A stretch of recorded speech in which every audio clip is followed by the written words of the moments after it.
మేము ఆంధ్రప్రదేశ్ ట్రాన్స్జెండర్ తరపున మాట్లాడుతాం. ఇక్కడ ఒకరు నిర్దిష్టంగా లేవు. మన ఆంధ్రప్రదేశ్లో ఉన్న అన్ని జిల్లాల నుంచి కూడా ఇస్రాయల్ సమూహం ఈరోజు అనకాపల్లి వచ్చింది. ప్రధానమైన విషయం అందరికీ తెలిసిందే.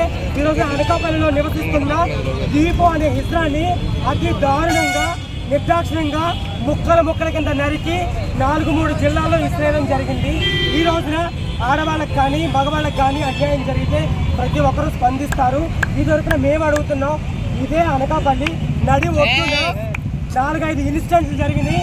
గతంలో ఒకరి మీద యాసిడ్ పోస్తే చెవంతా పోయి చాలా దుర్భర పరిస్థితి.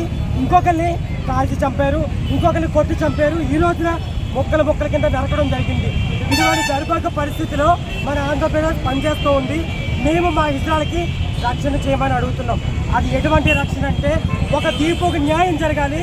ఆ న్యాయం ఎటువంటిదంటే ఈ రోజున అరెస్ట్ చేసి 30 రోజులు జైల్లో ఉంచి వేల మీద బయటకు వచ్చి చక్కగా 3 పూట్ల తిని కోర్టు చుట్టూ తిరిగి వాడు ఎంజాయ్ చేస్తున్నాడు. అంటే ఎవరిని ఇస్రాయల్ చంపినా ఇలాగే చేయొచ్చు అనే విధంగా ఈ రోజున వ్యక్తులు పీలాగాళ్ళు రౌడీ షీటర్లో పనిచేస్తున్నారు. అటువంటి న్యాయం మాకొద్దు. ఏ ఇస్రాయల్ మీద చేస్తే వాళ్ళని ఏమైనా చేస్తే వాళ్ళకి తక్షణమే ఉరితీసే చట్టం ఇస్రాయల్గా మాకు కావాలి. ఇటువంటి చట్టం దయచేసి ప్రభుత్వాన్ని ఏర్పాటు చేయాలని మేము బతిమలాడుతున్నాం. ఇది ఒకరు ఇద్దరు కాదు. ఇప్పటికే రాష్ట్ర ప్రభుత్వం మాకు సపోర్ట్ చేస్తూ ఆ ముద్దాయిని ఎవడైతే ఉన్నారో వాళ్ళు పట్టుకోవడం జరిగింది. ప్రభుత్వాన్ని మేము ఒక్కటే జోడిస్తాం. మాకు ఇష్టమైన జనసేన కానీ టీడీపీ కానీ ఇంకా ఏ రాజకీయ పార్టీ అయినా కానీ మేము ఒక్కరిని బతిమలాడుకుంటున్నాం. మేము ఏ రాజకీయ పార్టీకి అతీతం కాదు. అన్ని రాజకీయ పార్టీలకి మేము సమన్యాయమే. కాబట్టి రాజకీయ పార్టీ నాయకులందరికీ కూడా చేతులు జోడించి బతిమలాడుతున్నాం.